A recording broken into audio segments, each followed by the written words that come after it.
Bonsoir, nous allons procéder à l'analyse du CAC 40 du 19 octobre 2020. Donc le CAC 40 aujourd'hui a perdu 0,13%, pas grand chose, en clôturant à 4929,27. Alors pas grand chose par contre après avoir fait un beaucoup plus haut.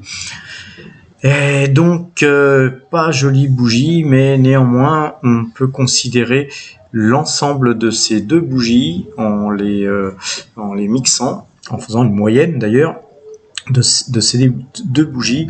On voit qu'on clôture aujourd'hui là où on avait aussi clôturé hier, avec un plus bas hier et un plus haut aujourd'hui. Donc ça nous fait un doji, donc une grosse incertitude en fait. Un doji, c'est une incertitude. Néanmoins, les systèmes sont toujours à l'achat. On a la moyenne de jour 12 jours qui est acheteuse, le parabolique SAR lui aussi l'est, et le directional index movement est lui aussi croisé acheteur. Donc on a plutôt le sentiment d'une continuité à la hausse, mais attention, cette bougie me dit rien de bon en fait. J'ai du mal à vous donner un sens par rapport à ce qui vient de se passer ces 3 dernières séances. Donc je resterai plutôt neutre, dirais-je. Alors concernant les valeurs, là pour le coup il se passe beaucoup de choses intéressantes. Donc évidemment le CAC 40 plutôt vendeur avec des valeurs françaises qui baissent. Sur Coca-Cola, on n'a pas grand-chose à dire puisqu'elle bouge pas. Par contre, BlackRock, là, on va voir le graphique. BlackRock décroche aujourd'hui. Alors rappelez-vous, je vous avais donné un premier objectif à 620 et un autre objectif entre 650 et 660. Alors aujourd'hui, on a carrément été à 666. Et les requêtes, ce qui est absolument énorme, cette hausse. Je me suis même posé la question de pas sortir encore une moitié de la dernière position qui me restait sur cette valeur, pour en être sorti sur les 620 et sur les 650 et quelques. Du coup, je l'ai pas fait. Je me suis dit non, il y a de la force, ça peut peut-être aller plus loin. Et erreur en fait, comme quoi les objectifs, quand ils sont atteints, faut vraiment dégager et garder qu'une très faible pause. Alors ceci dit, j'ai quand même beaucoup allégé sur la valeur, et c'est quand même une très belle valeur, notamment qui verse des dividendes trimestriels. Alors cette bougie là pour le coup, avec un directional index mouvement qui croise, vraiment là je pense qu'on va prendre des bénéfices. Là il y a un gap, je pense qu'on va au moins combler ce gap, et donc il est sur les 620 qui était le premier objectif. Donc je pense qu'on devrait au moins retourner sur cette zone là. Et effectivement, si on allait beaucoup plus bas, enfin un peu plus bas même, sur les 600, moi je reviendrai sur cette valeur pour recompléter la ligne qui me reste. Donc toujours très belle valeur, mais un peu cher là par rapport au graphique et par rapport aussi à la hausse qui vient de se dérouler ces 2 dernières semaines.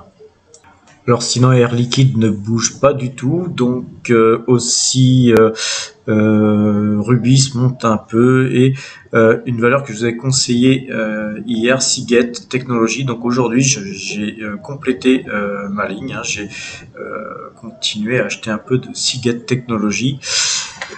Kimberly-Clark, elle baisse pas mal, donc par contre j'ai été un peu trop rapide à vouloir acheter cette valeur. On va néanmoins conserver la ligne et essayer de la compléter un peu plus bas. Celsius remonte un petit peu.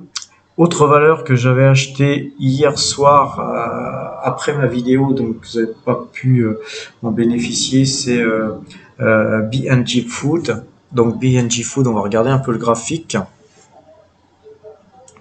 Alors en fait, hier j'avais acheté par ici sur les 29, 28, quelque chose du genre. Et ensuite on a eu un décrochage tout de suite après.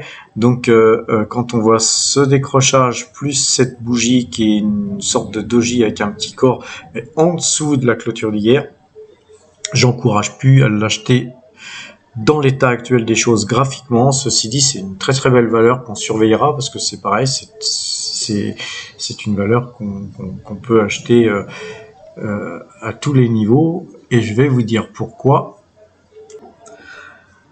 Alors tout d'abord pour son rendement, puisqu'elle fait 6,67% de rendement en 2020 et elle en fera 6,69 en prévision 2002 et 6,83 en prévision 2022. Donc une entreprise qui offre un bon rendement, qui a aussi une évolution de chiffre d'affaires satisfaisante, puisqu'on voit que l'évolution du chiffre d'affaires 2020, qui est encore une perspective qui sera sûrement amoindrie par le Covid, mais on voit qu'on a une évolution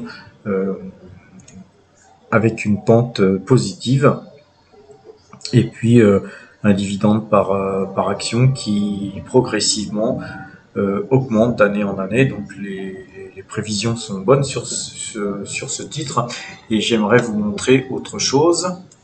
Alors en fait, moi j'aime bien aller regarder ce que fait la société je vais dans Zone Bourse, je pense que Zone Bourse c'est un des meilleurs sites pour comprendre dans quoi vous investissez. Donc vous avez ici toutes les sociétés, tous les produits que fait cette société. Donc et moi j'aime bien faire autre chose, c'est aussi aller voir le site internet de la société elle-même. Et là vous voyez l'ensemble des produits qui sont distribués par cette société, et c'est absolument intéressant d'aller voir tout ce qui peut être proposé. On va voir ça.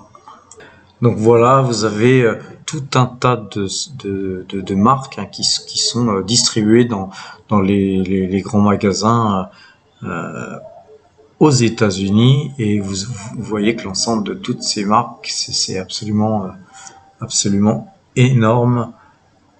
C'est énormissime, et beaucoup d'entre elles sont inconnues par chez nous, je dirais. On va peut-être en voir une qui était The Green Giant, c'est le géant vert, donc ça vous devez connaître. Mais sinon vous avez beaucoup de choses intéressantes. Par exemple, vous voyez là Victoria, c'est de la sauce tomate. Ce sont souvent des vieux produits qui sont vous voyez, des cornichons, qui sont tout un tas de condiments, de bonbons, de gâteaux, de choses souvent inconnues par chez nous, mais très très distribuées aux États-Unis. Donc en tout cas, c'est vraiment une très très belle société que je conseille. Alors sinon, on a quand même CNP et Eutelsat qui se sont distingués aujourd'hui. Donc effectivement, c'est un petit peu normal, parce que c'est des valeurs à fort rendement. Là-dessus, vous allez faire plus de 10% de rendement. Donc il est certain que c'est des valeurs qui sont quand même ramassées, ne serait-ce que pour le rendement. Là, sur notre seconde liste, on voit que le marché américain il se porte pas super bien, puisque Tesla, Eagle Mines, Amazon, Service Property Trust et Oasis, tout ça dégueule, tout baisse pratiquement. Donc on va rester prudent. On va garder encore un peu de liquidité pour faire feu de tout bois quand le marché passera réellement acheteur. Voilà, je vous souhaite une bonne fin de soirée et à demain.